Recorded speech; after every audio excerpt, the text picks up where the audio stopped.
My internet service provider used to have offices in a shopping center before they moved to their comparatively lush accommodations elsewhere. There was a drop box at the original location. The monthly bill was due, and thus, there but for the grace of the net, I went. It was about 9:30 p.m. when I left from a relatively isolated apartment. It is about 10 to 15 minutes or so to downtown. Allen has a population of about 110,000. Right next to the Camelot Communications, there's a movie theater. It was like $1.50. At the time, the place was featuring that masterwork of modern film, Mortal Kombat. I drove by the theater on the way into the center proper and pulled into an empty parking space. Using a glow of the marquee to write out my check, I was startled to hear a knock on the driver's side of my window car. I looked over and saw two children staring at me from the street. I need to describe them with the one feature. You can probably guess what it is. But I didn't realize it at the time. Halfway through the conversation, both appeared to be in that semi-mystical stage of life children get into, where you can't exactly tell their age. Both were boys, and my initial impression is that they were somewhere in between 10 to 14. Boy number 1 was the spokesman, and boy number 2 didn't speak during the entire conversation. At least not in words. Boy number 1 was slightly taller than his companion, wearing a pullover hooded shirt with a sort of gray checker pattern and jeans. I couldn't see his shoes. His skin was olive-colored and had curly, medium-length brown hair, and he exuded an air of quiet confidence.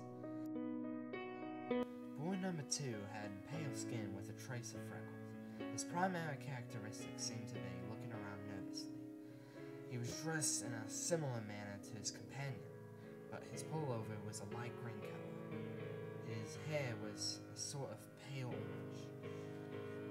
They didn't appear to be related, at least not directly. Oh great, I thought, they're gonna hit me up for money, and then the air changed. I've explained this before, but the benefit of any new luck is out there. Right before I experienced something strange, there's a change in precipitation that comes about, which I describe in the above manner. It is basically enough time to know it's too late. So there I was, filling out a cheek in my car, which was still running, and in a sudden panic over the appearance of two little boys, I was confused, but an overwhelming sense of fear and unearthliness rushed in nonetheless. The spokesman smiled.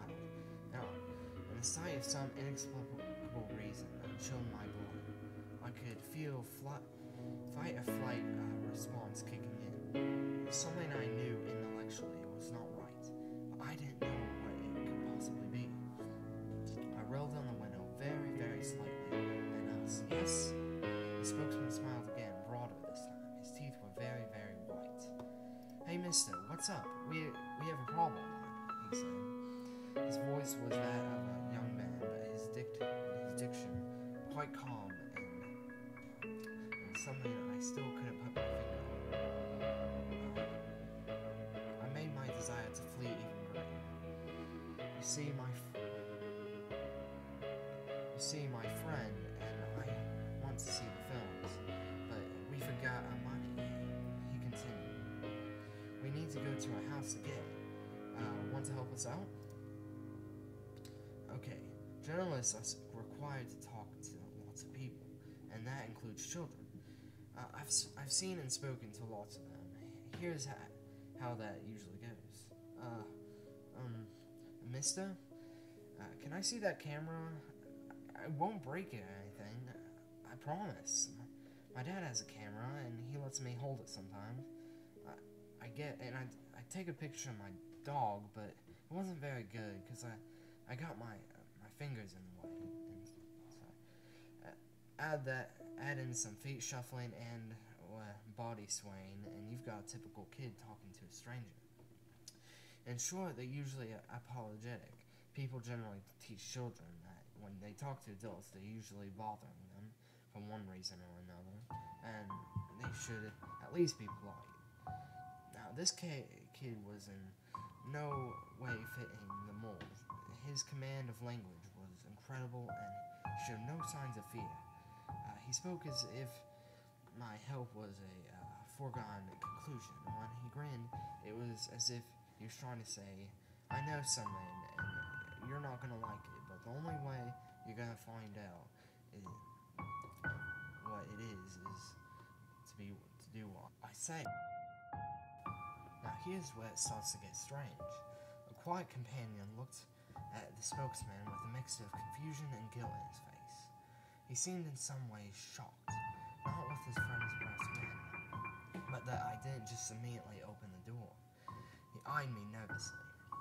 The spokesman seemed a bit perturbed too. I was registering something wrong with both. Come on, mister, the spokesman said again. Smooth as silk, car salesman could learn something from this kid. Now we just want to go to a house, and we're just two little boys. That really scared me. Something in that tone and diction again set off alarm bells. My mind was frantically trying to process what it was perceiving about the two figures. What was wrong? Was all I could manage. I felt myself digging my fingernails into the steering wheel. What movie were you going to see? I asked Farron. Mortal Kombat, of course, the spokesman said. The silent one nod in affirmation. Stand a few paces behind. Oh, I said. I stole a quick glance at the monkey and at the clock in my car. Mortal Kombat had been playing for an hour, the last showing of the evening. The silent one looked increasingly nervous. I think he saw my glances and suspected that I might be detecting something was not above board. Come on, mister, let us in. We can't get in your car until you do, you know, the spokesman said soothingly. Just let us in, and we'll be gone before you know it. We'll go to our mother's house. We locked eyes. To my horror, I realized my hand had strayed toward the door lock, which was engaged and was in the process of opening it. I pulled it away, probably a bit too violently, but it did force me to look away from the children. I turned back. I offered weakly, and then my mind snapped into sharp focus. For the first time, I noticed their eyes. They were coal black, no pupil, no iris, just two staring orbs reflecting the red and the white light of the marquee. And at that point, I know my expression betrayed me. The silent one had a look of horror in his face and a combination that seemed to indicate A, the impossible had just happened, and B, we've been found out. The spokesman, on the other hand, wore a mask of anger. His eyes would glitter brightly in the half-light. Come on, mister, he said. We won't hurt you. You have to let us in. We don't have a gun. That last statement scared the living hell out of me, because at that point, by his tone, was plainly saying we don't need a gun. He noticed the hand shooting down toward the gear strap. The spokesman's final words contained an anger that was complete and whole, and yet contained in some respects of tone and panic. We can't come in unless you tell us it's okay. Let us in. I ripped the car into reverse. Thank goodness no one was coming up behind me, and tore out of the parking lot. I noticed the boys in my peripheral vision, and I stole a quick glance back. The theater was deserted, and I drove home in a heightened state of panic. Had anyone attempted to stop me, I would have run on through and faced the consequences later.